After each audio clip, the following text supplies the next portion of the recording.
오늘 이 시간 우리들에게 주시는 하나님의 말씀은 사도행전 2장 44절에서 47절까지의 말씀입니다. 우리 함께 봉독하시겠습니다. 믿는 사람이 다 함께 있어 모든 물건을 서로 통용하고 또 재산과 소유를 팔아 각 사람의 필요를 따라 나눠주며 날마다 마음을 같이하여 성전에 모이기를 힘쓰고 집에서 떡을 떼며 기쁨과 순전한 마음으로 음식을 먹고 하나님을 찬미하며 또 온 백성에게 칭송을 받으니 주께서 구원받는 사람을 날마다 더하게 하시니라. 아멘.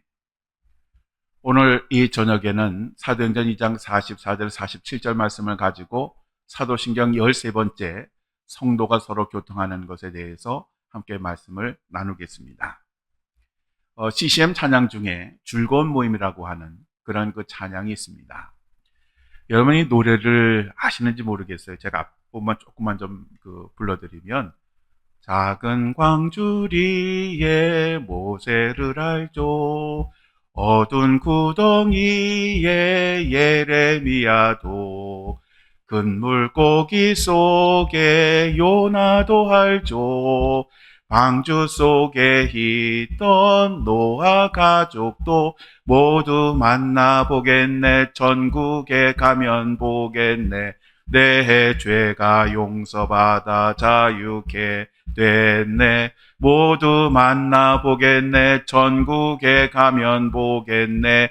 이 얼마나 즐거운 모임일까. 2절 가사는 이렇습니다. 크고 장사했던 삼손을 알죠? 기도할 줄 알던 엘리야 선지, 사자굴에 갇혀있던 다니엘, 물맷돌로 거인 죽였던 다윗, 모두 만나보겠네. 천국에 가면 보겠네. 내 죄가 용서받아 자유케 됐네. 모두 만나보겠네. 천국에 가면 보겠네. 이 얼마나 즐거운 모임일까. 성경 속의 위대한 인물을 천국에서 우리가 함께 만나서 교제하게 될 것을 소망하는 그러한 노래 가사입니다. 이 가사를 들으면 그리스도 안에서의 이 아름다운 교제라고 하는 것이 얼마나 좋은지 마음에 기쁨이 솟아오르게 됩니다. 초대교회 성도들은 성령을 충만하게 받은 후에 하나님의 언약에 근거하여 예수 그리스도 안에서 한 가족이 되었습니다. 그들은 사도들의 가르침을 받고 서로 교제하고 떡을 떼며 함께 기도하는데 힘을 썼습니다. 또 물건을 함께 나누고 자기의 재산과 소유를 팔아서 필요한 사람들에게 나누어 주기도 하였습니다.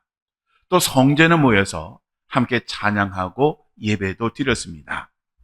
유대인들은 율법과 관습에 따라서 의무적으로 모였지만 초대교회 성도들은 성령에 충만하여 자발적으로 아주 기쁨으로 모여서 예배를 드렸습니다.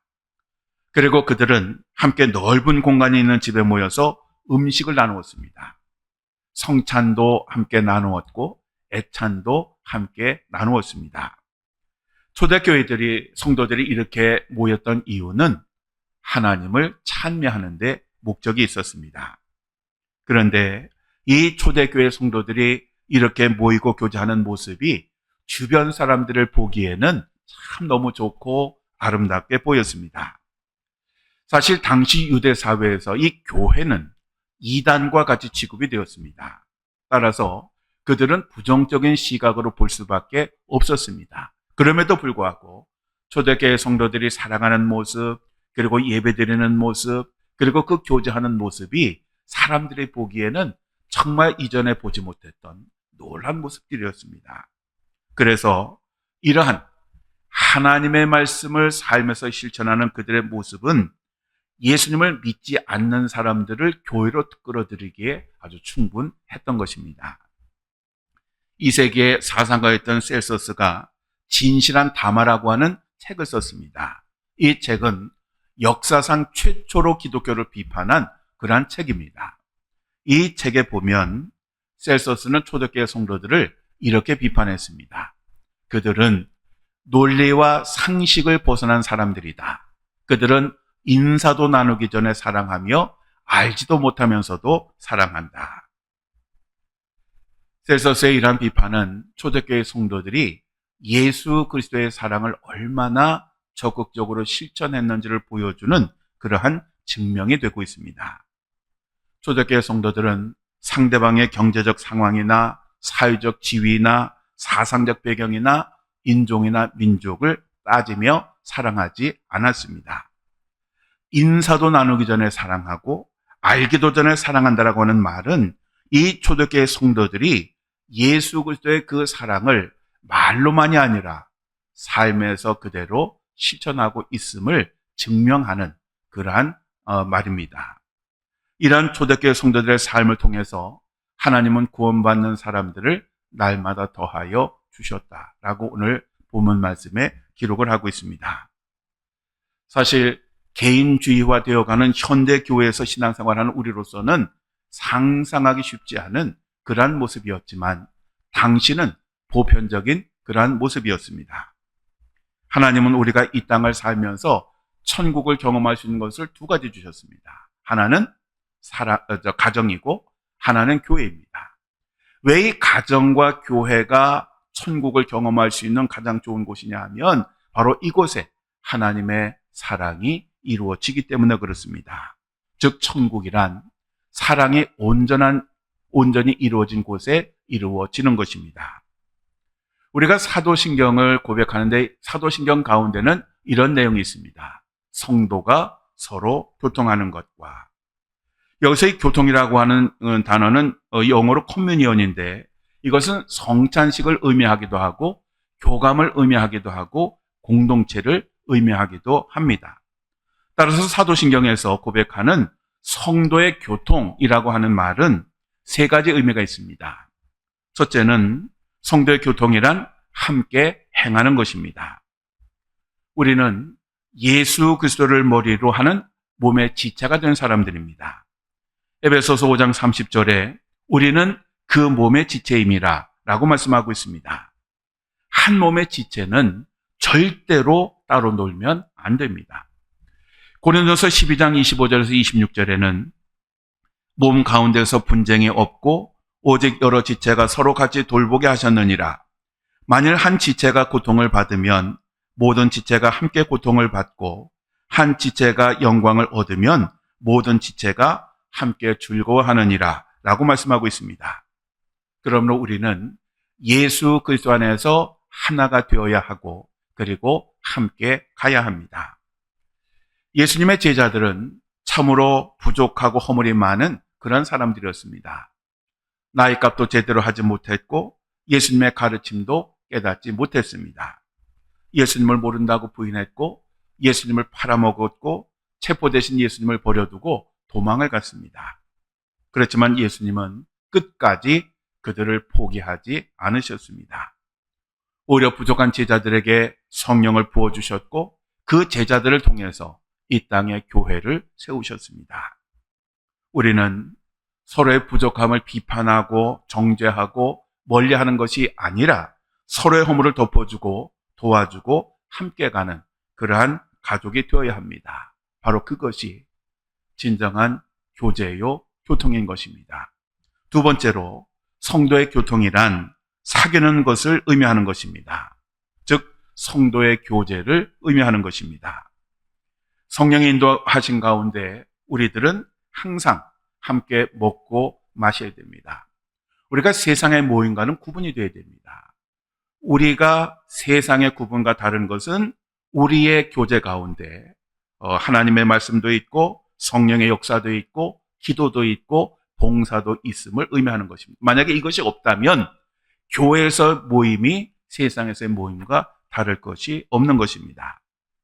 그런데 어떤 그 선교나 속회를 보면 모여서 예배를 드리는 건 굉장히 형식적이고 금방 그냥 끝냅니다. 그리고 나서 본격적으로 먹고 마시고 즐기며 교제를 합니다. 그래서 어떤 분들은 속회나 선교회를 이야기하라 그러면 그곳에서 받은 그 영적인 그 교제, 은혜, 말씀을 이야기하는 게 아니라 참 어디 갔더니 무엇이 맛있었더라, 무엇이 즐거웠더라 이런 얘기를 합니다. 이것은 진정한 성도의 교제가 아닙니다. 초대교회 성도들은 사도의 가르침을 받았다라고 하는 것을 전제로 합니다. 그들은 그 하나님의 말씀을 바탕으로 서로 교제를 하였습니다. 우리의 사귐도 단순한 사귐이 아니라 그리스도 안에서 함께 나누는 형제 자매로서의 그러한 사귐이 되어야 합니다. 요즘은 우리가 많이 호칭을 하지 않지만 예전에는 형제여 자매라고 하는 호칭을 참 많이 사용했습니다. 우리 그리스도인들은 어디를 가든지 교회 안에서 소그룹 모임에 잘 참석을 해야 됩니다. 속회도 잘 참석해야 되고 선교회도 잘 참석을 해야 합니다. 그리고 그 소그룹 모임에서 아름다운 영적인 교제를 나누어야 합니다. 이러한 교제는 많은 사람이 있을 때는 어렵습니다. 그래서 교회는 소그룹들이 있고 그 소그룹 활동을 장려하는 것입니다. 그런데 요즘은 이러한 성도들의 교제를 피하는 사람들이 많이 있습니다. 속회나 선교회는 속하지 않고 아니면 속해 있을지라도 참여하지 않고 오직 예배만 참석하고 끝나면 쏜살같이 돌아가는 그러한 사람들이 있습니다. 심지어는 목회자의 신방도 거절하는 그러한 사람들이 있습니다. 이러한 신앙생활이 편할지는 몰라도 이것은 반쪽짜리 신앙생활이고 병든 신앙생활입니다. 하나님과의 수직적인 교제가 꼭 있어야 하는 것처럼 성도 간의 수평적인 교제도 꼭 있어야 하는 것입니다. 전도서 4장 12절에 한 사람이면 패하겠거니와 두 사람이면 맞설 수 있나니 세 겹줄은 쉽게 끊어지지 아니하느니라 라고 말씀하고 있습니다. 하나님은 우리가 홀로 신앙생활을 할 수 없는 것을 잘 아셨기 때문에 교회를 주셨습니다. 여럿이 하나가 될 때 서로가 서로의 부족함을 덮어주고 도와줄 때에 강할 수가 있고 온전한 신앙생활, 승리하는 신앙생활을 할 수가 있는 것입니다. 그래서 우리들은 서로 아름다운 교통을 해야 합니다.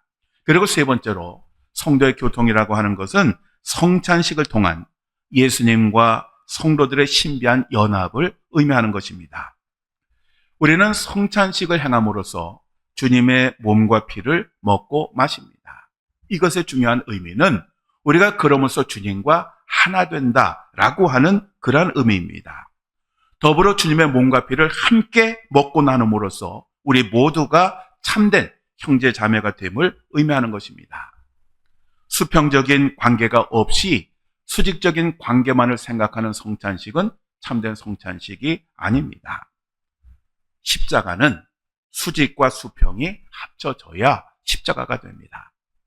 성찬식도 마찬가지고 우리들의 삶도 마찬가지입니다.